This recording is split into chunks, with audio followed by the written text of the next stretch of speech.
აი ზუსტად ამას გვეკითხება ტელემაყურებელი და როგორი უნდა იყოს ჩვენი პოლიტიკა ყველა მიმართულებით, აი საგარეო ნაწილი. ძალიან მარტივი, დავიწყოთ რუსეთით. რუსეთთან ჩვენ გვჭირდება ძალიან გონივრული, ძალიან ფრთხილი ურთიერთობა. არავითარ შემთხვევაში არანაირი ლანძღვა და გინება რუსეთის საჭირო არ არის, ეს ერთი. ეკონომიკური თანამშრომლობა ჩვენ გვჭირდება და უნდა იყოს ძალიან ღრმა ეს თანამშრომლობა. სოციალური, სამეცნიერო თუ კულტურული ურთიერთობა უნდა იყოს აუცილებლად. ამავდროულად რუსეთთან პოლიტიკური ურთიერთობა არ არის. ყველაფერი ტყუილია, რომ რუსეთი მართავს ამ ხელისუფლებას, ყველაფერი სიცრუეა. ეს არ გვჭირდება. ბუნებრივია, ვერანაირი სამხედრო კუთხით თანამშრომლობა ვერ იქნება, ჩვენ გვაქვს სოხუმის და ცხინვალის პრობლემა. ჩვენ უნდა ვიყოთ ნეიტრალური ქვეყანა, არ გვჭირდება ნატოს წვრთნები აქ, იმიტომ რომ ამას რუსეთი აღიქვავს საშიშროება და ღმერთმა დაგვიფაროს ჩვენ მათთან ომი. არ გვჭირდება, ჩვენ ხედავთ რა ემართება უკრაინას. ამავდროულად ჩვენ რუსეთთან უნდა ვიმუშაოთ სოხუმის და ცხინვალის სტატუსის აღდგენასთან დაკავშირებით და იმასთან დაკავშირებით, რომ ქვეყანა მოიძებნოს გზები, როგორ აღდგეს ქვეყნის ტერიტორიული მთლიანობა, პირადად ჩვენ ესეთი გეგმა გაგვაჩნია, მაგრამ ეს არაა ეხლა სატელევიზიო განხილვის თემა. ამერიკასთან პირიქით მაქსიმალურად თბილი ურთიერთობა უნდა დავათბოთ მაქსიმალურად ურთიერთობა. ხელისუფლებაც ვამბობს, რომ გადატვირთვა უნდა გავაკეთოთ. ოღონდ კობახიძის ხელისუფლება ამას ვერ შეძლებს. სხვა ახალი უნდა მოვიდეს, ვინც უნდა დაიწყოს აი ეს გადატვირთვა.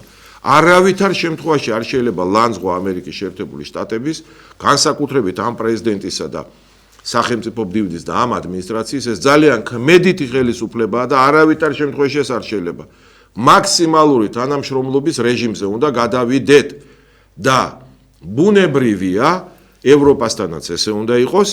საერთოდ სულ ვამბობდით საქართველო კავკასიური შვეიცარია, ღრმა ინტეგრაცია როგორც აქვს ევროპასთან შვეიცარიას ჩვენი სუვერენიტეტის დაცვით და ბუნებრივია რომ ამ ვითარებაში ყველა ის იდიოტური კანონი, დასმენების კანონი, დაჭერების კანონი, ტროტუარზე დაჭერების ყველაფერი ეს უნდა გაუქმდეს და დაუბრუნდეთ უნდა დემოკრატიას, რომელიც ჩვენ ისედაც გვინდოდა 30 წელი ამას ვაშენებდით, აქ ევროპა და ამერიკა არაფერ შუაში არ არის. ჩინეთთან მაქსიმალური ეკონომიკური და კულტურული თანამშრომლობა და პირველ რიგში ტექნოლოგიური თანამშრომლობა. ტექნოლოგიური, ანუ აქცენტი არა ტანსაცმელის და ფეხსაცმელის შემოტანაზე, არამედ აქცენტი ტექნოლოგიების შემოტანაზე.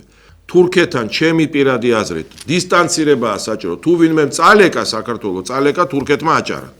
და აი აქ არის საჭირო დისტანცირება, იმიტომ რომ იკარგება აჭარა, პირდაპირ ექსპანსია მიდის და ამას როგორ ვერ ვხედავთ ჩვენ. ირანთან საერთოდ მაქსიმალური დისტანცია უნდა იყოს, მაქსიმალური. და კავკასიას რაც შეეხება, ხა ბუნებრივია, რომ აზერბაიჯანთან და სომხეთთან ჩვენ მაქსიმალური თანამშრომლობა გვჭირდება.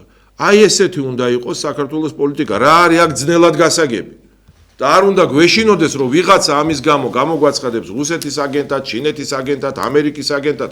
ვერ გავიგე ახლა ქართული ოცნება იძახის, რომ თურმე ამერიკა გვაფინანსებს, ეს გვარამიები და ესენი იძახიან, რომ რუსეთი გვაფინანსებს, ახლა ხიდაშელმა თქვა, რომ ჩინეთი გვაფინანსებს, მთელი მსოფლიოს აგენტები ჩვენ ყოფილვართ. საქართველოს ინტერესების დაცვა არ ნიშნავს, რომ ვიღაცის აგენტი ხარ. და ვიღაცის ლანძღვა არ ნიშნავს, რომ არა ხარ მისი აგენტი. სწორედ სააკაშვილის ფლანგის უმეტესობა არის რუსეთის აგენტი, რომელიც რუსეთს ლანძღავს და ამერიკას აკებს.